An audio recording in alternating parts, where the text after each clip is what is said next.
Okay.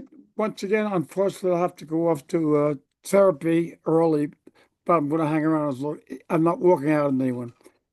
It's tough being the richest guy in the world. Your rockets flow up in space.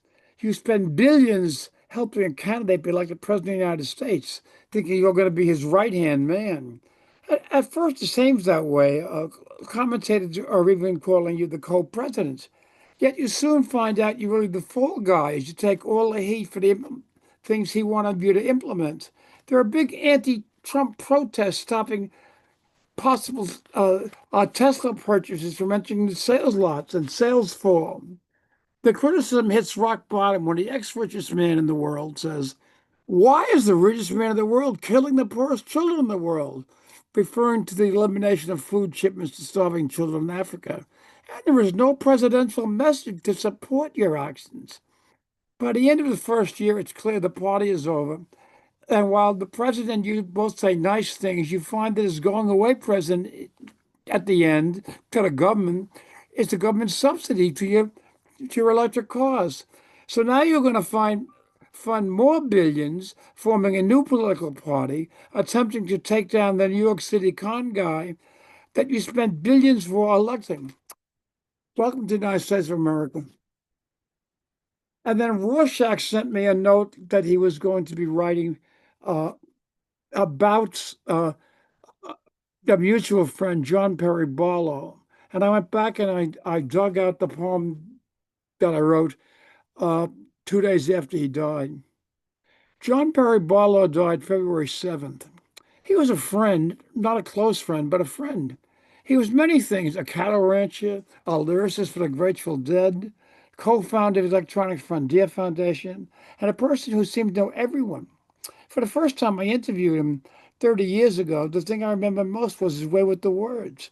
Whether the brilliant Declaration of Independence that he wrote for residents of cyberspace, or Charlie William F. Buckley and a firing delight that was, debate that was such a daunting task for him to have to go against one of the greatest debaters of our age. All I have going for me is I know that I'm right. Uh, um, after, after panel discussion at NYU Law School in the early days of the internet, turning the first words of the Gospel of John, and the Word is made flesh into a credo for a new age where we must learn to live in the flesh is made word. After the talk, he brought tears to my eyes on a sidewalk outside, telling me that his fiancee had died on a plane from San Francisco to New York. And John, I really loved her. So I didn't see or talk to Barlow often, but I miss his wit, way with words, and friendship. And then staying with people, I wrote, at the pinnacle. I'm not awed to celebrities. It's not that I've known many to hang out with, but my work as a technology writer led me to them. I interviewed William F. Buckley and Dan Berrigan on their use of computers, and interviewed Steve Jobs and Bill Gates many times.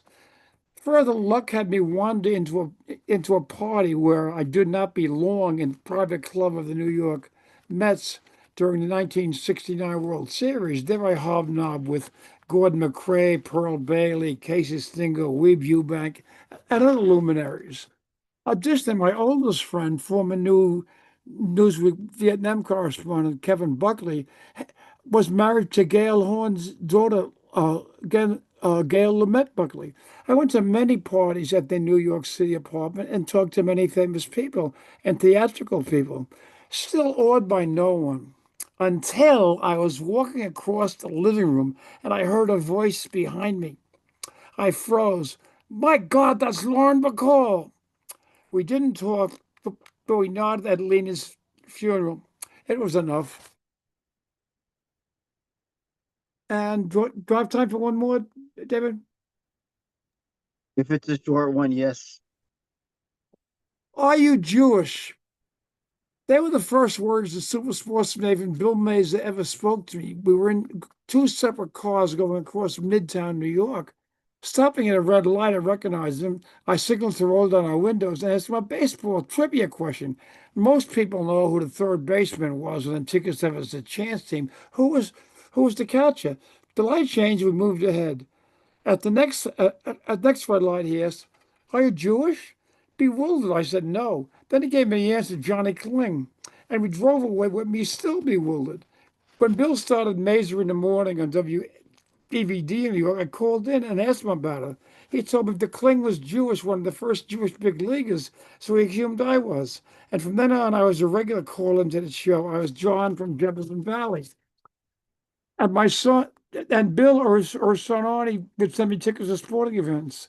Now Bill is no longer with us, and the sports world has lost a trivia of information. But but I miss him by most the person, the only one who ever asked me if I was Jewish.